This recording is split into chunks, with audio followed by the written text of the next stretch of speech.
São 6 horas da tarde em Tóquio, 2003, e o seu amigo te chama para passear em uma loja de conveniência qualquer só para matar o tempo depois da aula. Lá fora, o mundo parece girar rápido demais. As manchetes nos telões de Shibuya mostram políticos corruptos, crimes sem solução e uma sensação de que a justiça é um conceito caro e distante demais para o cidadão comum. O Japão está no seu auge de modernidade tecnológica, mas o espírito da sociedade parece estar estagnado, cansado. Só que, segundo as notícias que começam a surgir na internet, a criminalidade encontrou um obstáculo impossível. Não se trata de uma força-tarefa de elite. Não é uma nova lei rigorosa, e sim um estudante comum, sentado em seu quarto carregando apenas uma caneta. Mas aquele garoto não era um aluno qualquer.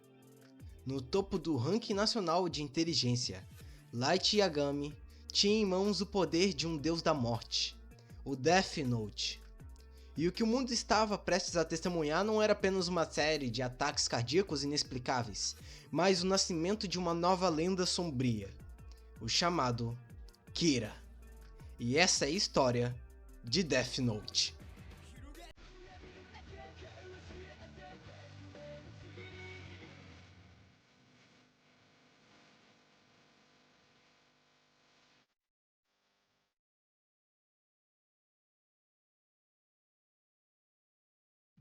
Lançado há pouco mais de 20 anos nas páginas da Weekly Shonen Jump, indo na contramão de todos os mangás de batalha da época, Death Note se tornaria o maior marco do suspense psicológico moderno.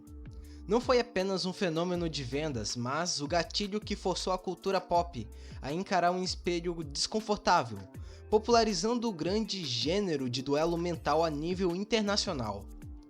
Ao lado de grandes clássicos do gênero, Death Note tirou o debate ético das salas de filosofia e o colocou no centro das discussões globais, criando um reflexo direto de uma sociedade que, pela primeira vez, experimentava o poder de julgar o próximo através de uma tela. Todavia, para entender esse impacto, não basta conhecer as regras do caderno, mas sim o abismo social que permitiu que ele se tornasse a arma mais perigosa da história. Para compreender a verdadeira força de Death Note, é preciso olhar para o mundo em que ele nasceu. Estamos falando do início dos anos 2000, quando a internet deixava de ser apenas uma curiosidade tecnológica para se tornar uma extensão da própria vida humana. Pela primeira vez, as pessoas podiam opinar, julgar e até destruir reputações, tudo isso sem sair do lugar, graças à tecnologia que nos deu um poder perigosíssimo: o anonimato. E é exatamente nesse ponto que o caderno de Ryuki se torna mais do que um objeto narrativo. Ele se torna um símbolo, uma alegoria. Light Yagami não precisa de força física, não precisa de presença e não precisa sequer olhar nos olhos de quem condena, nem conhecê-la. Ele precisa apenas de um nome e de um rosto. E isso transforma tudo. Porque o Death Note representa algo que hoje nos é assustadoramente familiar: o poder de agir à distância, sem sentir o peso da ação. Uma crítica forte ao uso de tecnologias de controle remoto, das de pouco a de grande impacto, como os drones militares. O julgamento se torna fácil, a punição imediata e a empatia se torna opcional. Bem parecido com o que vemos hoje na internet, sobretudo nas redes sociais, que estavam tendo um grande avanço e popularização na metade dos anos 2000, cujos efeitos se tornariam notáveis mais tarde graças a um movimento que ficaria conhecido como a Primavera Árabe, um marco na história da internet. Porém, com o avanço da tecnologia e a sua integração à nossa vida em sociedade, o medo tem ficado cada vez mais esquecido. A desumanização através da distância, o ato de permitir julgar e executar sentenças à distância, nos retira o peso do contato humano. Mas dentro disso existe também uma esperança silenciosa. A ideia de que talvez, apenas talvez, alguém pudesse corrigir as falhas de um sistema falho, eliminando aquilo que a justiça tradicional não consegue alcançar. E é justamente nesse equilíbrio instável entre medo e esperança que a obra se sustenta, formula, discute e é conduzida. Aliás, me diz aí, você acha que o Light começou com boas intenções ou o ego dele já estava lá desde o início? No coração de Death Note, não existe apenas um conflito entre personagens, existe um confronto de ideias. O embate entre Light e L não é apenas entre dois gênios, mas entre duas formas de enxergar a justiça. De um lado, Light Yagami, um jovem que acredita ter encontrado a solução definitiva para o caos do mundo. Se Thomas Hobbes dizia que o homem é o lobo do homem e que precisamos de um soberano forte, o Leviatã, para evitar o caos, Light enxerga que o sistema judicial falhou em seu papel de Leviatã. Por isso, ele se vê como o próprio conceito de Übermensch, ou Além do Homem ou Super-Homem de Friedrich Nietzsche. Ele passa a acreditar que as leis humanas e a moralidade religiosa são correntes que prendem os homens medíocres. E como ele se considera superior intelectual e moralmente, ele se sente que tem o direito e o dever de criar seus próprios valores e transcender a moral comum para guiar a humanidade. Assim, o contrato social de Kira é baseado no medo. As pessoas param de cometer crimes não por virtude, mas porque sabem que o olho que tudo vê irá puni-las instantaneamente. Uma figura bastante similar a esse viés de pensamento é o próprio Batman, que foi muito bem representado no filme do Robert Pattinson. Ou seja, para Light, se matar 1000 criminosos, uma minoria ruim, resultar em uma redução de 70% da criminalidade global, salvando milhões de inocentes, uma maioria boa, então o assassinato é matematicamente justificável. Uma visão radical do utilitarismo de Jeremy Bentham e John Stuart Mill. Esses pontos de vista do personagem podem ser facilmente relacionados ao maquiavelismo, pois graças a essas visões, ele não sente prazer sádico em matar, pelo menos não no início, mas vê o assassinato como uma ferramenta necessária. Se para criar um mundo utópico ele precisa mentir para a família, manipular a Misa e matar agentes do FBI, ele o fará sem hesitar, pois o Estado, o novo mundo de Kira, é o objetivo supremo. O novo contrato social só poderia ser estabelecido dessa maneira. Ao contrário dele, L, uma mente igualmente brilhante, enxerga o perigo por trás dessa solução. As atitudes de Ryuzaki refletem ideologias completamente opostas da de Light. Por exemplo, para o L, matar um criminoso é errado porque o ato de matar é inerentemente ilegal e imoral dentro do contrato social. Não importa se a morte dele salva 100 pessoas. O meio, que é o assassinato, invalida o fim. Uma visão de corrente deontológica proposta originalmente por Immanuel Kant. O tratamento dele com Kira reflete isso muito bem, como pode ser interpretado na sua frase: Kira, você é apenas um assassino infantil que se recusa a perder. Esse seu pensamento se deve principalmente pela sua pessoa, pelo seu caráter positivista jurídico. Ele não se vê como um herói bondoso, mas como um resolvedor de problemas lógicos. Ele serve às instituições, a polícia, a Interpol, porque elas representam a estrutura da civilização. Se não houver provas, não há culpado. O Light julga com o coração, ou com o ego.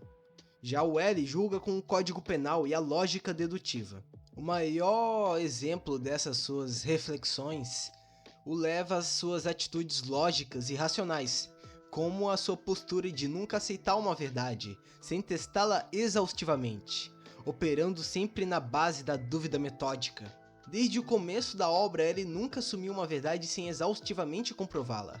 Afinal, em um ambiente científico e investigativo, pressupor verdades é capaz de alterar o rumo e o resultado do caso.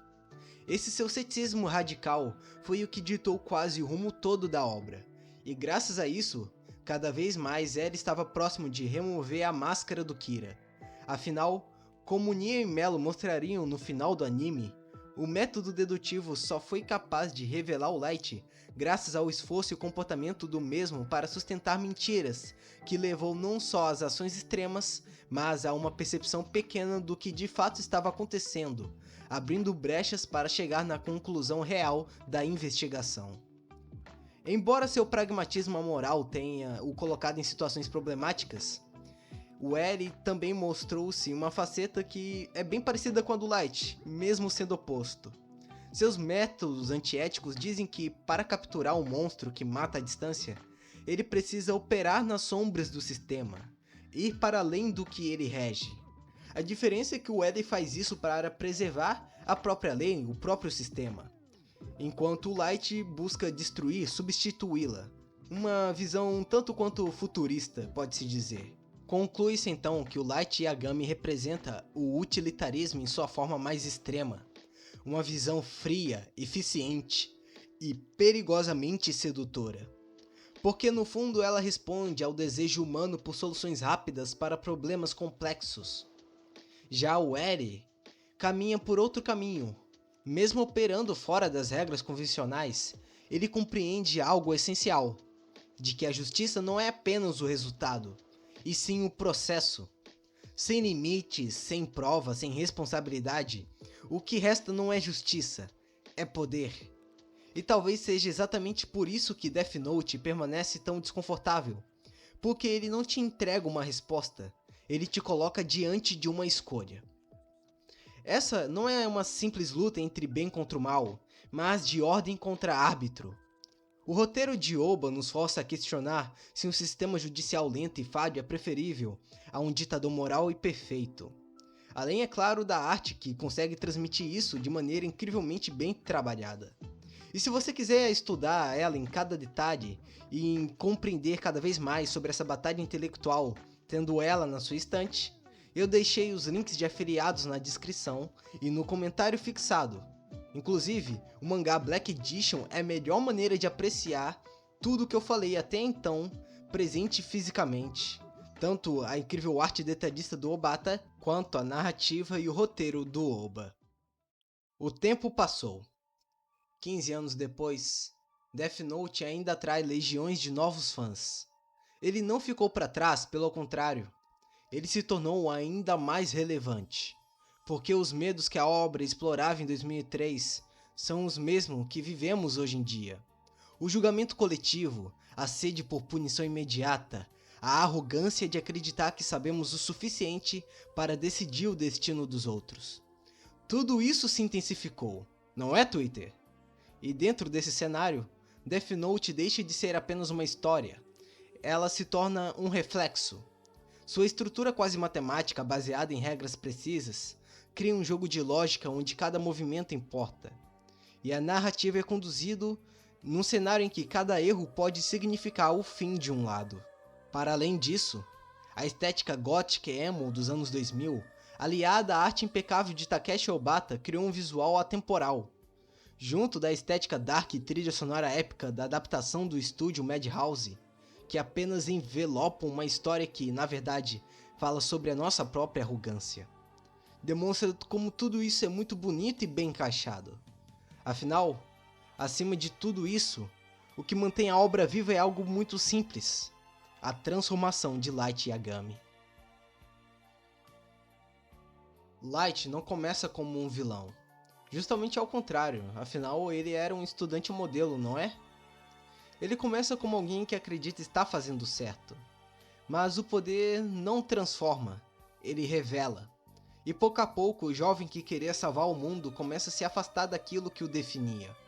Inocentes deixam de ser exceção, investigadores se tornam obstáculos, e qualquer ameaça ao seu controle passa a ser eliminada. Nesse ponto já não existe justiça, existe apenas manutenção de poder. E é aqui que Death Note entrega sua mensagem mais dura. O poder absoluto não cria deuses. Ele revela o quão humano e falho alguém realmente é. Bem como Lúcifer, o portador da luz, ambos começam como figuras de intelecto e beleza superior, os favoritos em seus reinos. Mas a queda de ambos vem da soberba. Assim como o anjo caído quis o trono de Deus, Light quis o trono de ter e possuir e criar um novo mundo. A queda de Light não é repentina e sim gradual, silenciosa, sutil. E é justamente por tudo isso que ela é inevitável. No fim, Death Note nunca foi sobre Light, nunca foi sobre Eri. Embora esses personagens sejam importantes para a trama, seu significado filosófico é ainda maior, Afinal, o duelo não é entre bem e mal, mas entre justiça subjetiva e justiça objetiva. Um debate tão atual quanto foi antes, afinal, os medos que ela explorava em 2003, a vigilância, o julgamento em massa e a sede por soluções simples para problemas complexos, são os nossos medos de hoje. Ela reflete nossos anseios por um mundo mais justo, mas também nos alerta sobre o perigo de nos tornarmos aquilo que juramos combater. É uma obra estilosa, tensa e, acima de tudo, necessária para entender a ética na era da informação. Isso nos permite compreender que o caderno não é apenas uma arma. Ele é um espelho. Ele reflete aquilo que muitas vezes preferimos não encarar. Os nossos limites, as nossas justificativas, nossa própria capacidade de cruzar linhas quando acreditamos estar certos. E talvez seja por isso que essa obra ainda assombra tanta gente. Porque ela não responde a pergunta principal, ela devolve para você. Se você tivesse o caderno em mãos, o que você faria? Se esse vídeo te fez refletir sobre justiça e o poder de Kira, não esquece de compartilhar com aquele amigo seu que vive debatendo sobre ética e sociedade, e que também adora um bom suspense psicológico. Aliás, conta aí nos comentários, no início da obra, você era Team Kira ou Team Ellie? Você acredita que o mundo seria melhor se os criminosos tivessem medo de um Kira, ou o risco de um inocente morrer é alto demais? Eu sou Mitsuki, e esse foi mais um Império Shonen. A gente se vê no próximo episódio.